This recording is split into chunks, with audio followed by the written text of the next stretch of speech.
Hi guys, today's case is going to be on the mysterious disappearance of Leah Roberts. Links to all my sources and extended articles will be in the description below.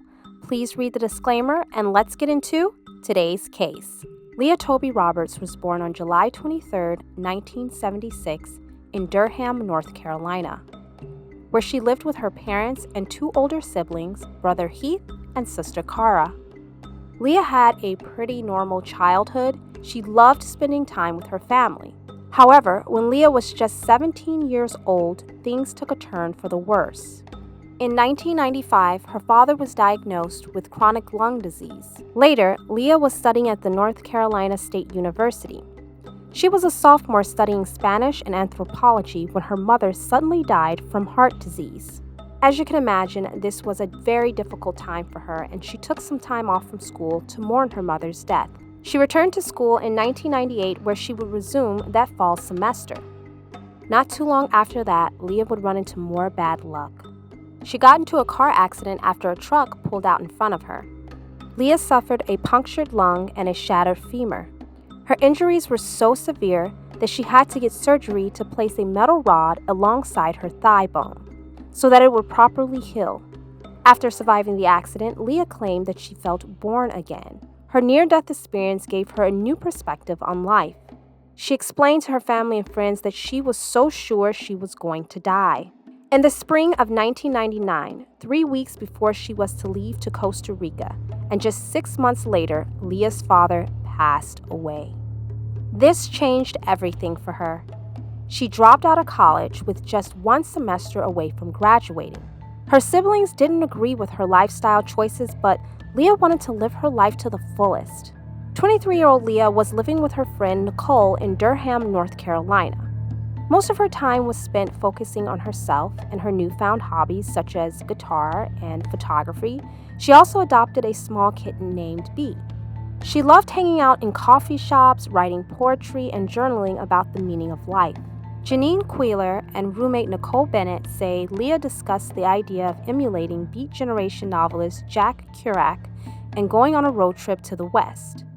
On March 9, 2000, early that morning, Leah was talking on the phone with her sister Cara, and they made plans to get together soon. They hadn't seen each other in a while. Later that day, Leah spoke with her roommate Nicole Bennett and agreed to go babysitting the following day. Nicole went to work and returned later. When she returned, she noticed that Leah's 1993 white Jeep Cherokee was not there, and Leah wasn't home either. This didn't alarm her, as Leah would often come and go in intervals. Since she had dropped out of school and was now living off her inheritance money, she didn't have a job or any major responsibilities. Nicole assumed she would see Leah the next day.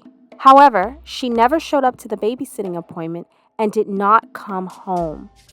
2 days later, on March 11th, friends and family members became concerned when they were unable to get a hold of her. On Monday, March 13th, her sister reported her missing to Durham police. The following day, on March 14th, Cara, along with Leah's roommate Nicole, searched Leah's room, and they found a significant amount of Leah's clothes and personal items missing, suggesting a planned lengthy trip. Her cat Bea and pet supplies were also gone. They also discovered a note that read, "I'm not suicidal, I'm the opposite." The note was decorated with a doodle of a Cheshire cat's grin. In the note, she also mentions author Jack Kerouac, the author in whom she had recently become fascinated with. Kerouac's literature was significant to Leah, especially the Durham Bums, which was basically about nonconformity and leaving worldly possessions behind for a life of self-discovery. The note, plus Leah's love for adventure, led her sister Cara to believe she had left on her own accord initially. But when she didn't hear anything from her sister on March 18th, her 26th birthday, she knew something was really wrong. Instead, she got a call from Durham County Sheriff's Office, telling her to call Whatcom County Sheriff's Office, as they had found Leah's Jeep, but Leah was nowhere to be found. Apparently, a couple hiking at Mount Baker National Forest in Washington State discovered clothing on a tree branch. So they followed the clothes to the embankment not far from Desolation Peak, where they found Leah's Jeep wrecked and abandoned. Inside of the car, police found a receipt from an Oregon gas station, indicating she had filled up her tank 4 days after she left her home. They also found a movie stub for the movie American Beauty from the same day for the Bellis Fair Mall in Bellingham, Washington. Based on this evidence, police assumed she was heading towards Washington State. When they approached the abandoned Jeep, they found blankets and pillows hanging inside the windows of the Jeep, suggesting that it had been used for shelter. Leah's passport, checkbook, driver's license, clothes, guitar, CDs, and other belongings were also found scattered in various parts of the forest. Bits of cat food and a small cat carrier were found in the vehicle, confirming that Leah had in fact taken Bia with her on the trip. However, her cat Bia was never found. Investigators ruled out any sort of robbery as her belongings and cash were still there. Leah's siblings, Kara and Heath, flew to Bellingham to assist investigators. They posted missing persons flyers around town and spoke with customers and workers at local businesses. There was one restaurant near the theater where Leah's siblings and authorities believed she had gone to eat. Police were led to two male customers who recalled seeing Leah. Both men recounted they had sat on either side of her at the restaurant counter that day. She talked to them about Kirak and her plans. One of the men recalled she had left with a third man called Barry and gave a description for police to sketch of the man. However, the other man denied there being a third man named Barry with her, and no one else in the restaurant could corroborate this part of his story. Leah's Jeep was towed to a police garage where investigators continued to examine it. The FBI was brought in because Leah had crossed state lines. There were two crucial pieces of evidence that had developed to suggest to police that Leah had been a victim of a crime. One was the amount of money they found in her pants pocket. It appeared that very little was spent, and at that point she would have been in Bellingham for at least several days. The second thing was they found Leah's mother's engagement ring. It was underneath a floor mat in the Jeep. This was highly unusual because, according to friends, she wore it constantly. They said it was a connection to her late mother, and that she would have never voluntarily taken it off. After 4 days, Heath and Kara returned to North Carolina. They started investigating their own theory, that Leah may have been injured in the accident and wandered off somewhere. Police brought in cadaver dogs and helicopters and did an extensive search for 2 weeks. They searched all of the areas Leah may have been if she left the scene of the crash, but unfortunately, they were unsuccessful. They found no trace of Leah. Security camera footage from the gas station Leah stopped at while in Oregon showed her alone, and she appeared to be in a happy, healthy condition. But there were a few times where she peered out into the parking lot while finishing up a transaction. Sadly, this area was not covered by the cameras. Investigators theorized that perhaps Leah had acquired a traveling companion, possibly the Barry guy, whom the customer at the restaurant claimed to have seen her with. One thing was for sure, investigators believe if a man had been with her, he did not travel in her car. Over the years, there have been a few developments in this case. Let's take a quick look. According to a Wikipedia blog, a few days after the Jeep was discovered, a man called the sheriff's office to report a sighting of Leah. He claimed that his wife had seen Leah disoriented and confused, wandering around a gas station in Everett, closer to Seattle. After disclosing this information, he seemed to panic and hung up the phone before identifying himself.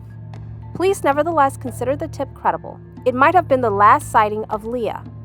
In 2001, the Lifetime television series Unsolved Mysteries ran a segment on the case that generated some new tips for investigators, and reports that Leah had been sighted elsewhere in the U.S., but nothing that proved credible. Back in North Carolina, Kira contacted Monica CAISON, a Wilmington woman who had helped other families find missing loved ones after cases had gone officially cold.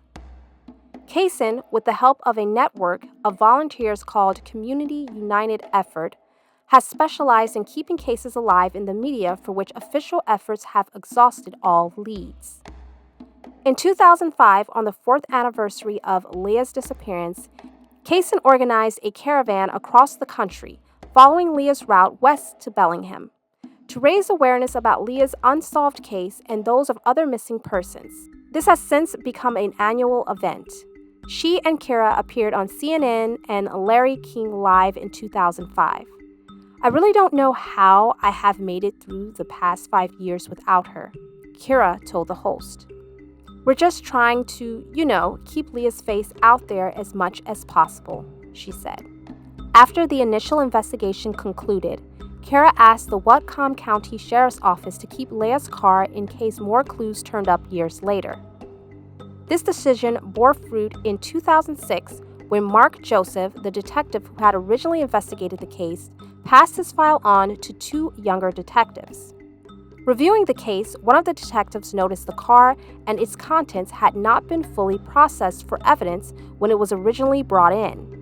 So the 2 decided to finish that job. As no one had looked under the Jeep's hood during the initial investigation, the detectives pried it open and found that a wire had been cut, allowing the car to accelerate without anyone having to press the gas pedal, confirming early suspicions that no one had been in the car when it left the road. The detectives found a fingerprint under the hood and some male DNA on the article of Leah's clothes. This led them back to the man who had claimed Leah left the Bellis Fair restaurant with a third man she called Barry, whom only the second man had reported seeing. That man had worked as a mechanic and had a military background, further raising the detectives' suspicion. He had also moved to Canada in the interim, complicating and lengthening an effort to get fingerprints and DNA from him. By that time, Investigation Discovery aired an episode on the case in 2011. The fingerprint turned out to not be a match, but detectives were still waiting on the DNA sample. Investigators continue to hope that the additional evidence that they collected will lead to a resolution of the case. Although repeated searches of the area with dogs trained to sniff for corpses and the metal detectors that could help locate the metal rod in Leah's leg have failed to produce any new leads in this case. What do you guys think about this case?